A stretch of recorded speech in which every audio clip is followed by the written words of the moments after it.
Viewers, the latest news about Ethiopia, Djibouti and Tigray region. The latest news is that various reports have been received from several sources for the past several days.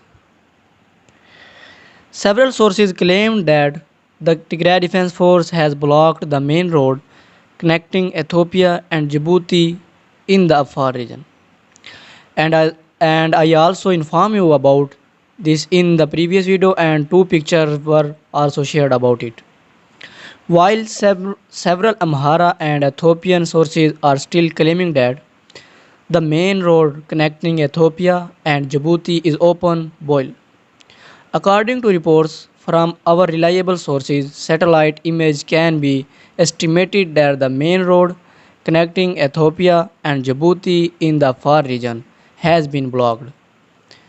And due to this, the long lines of many trucks and heavy vehicles can also be seen because they were reported from reliable source.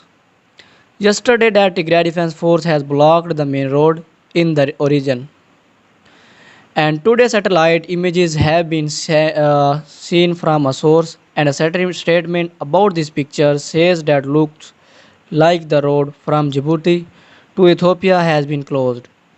Satellite images show long line of trucks closely packed, stretching about 8 kilometers from the border into Djibouti, and no sign of passing trucks in Ethiopia side.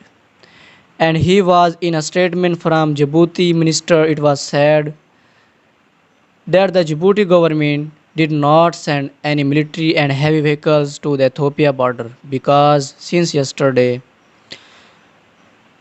we are receiving reports that the Djibouti government has deployed but forces and are more on the top border.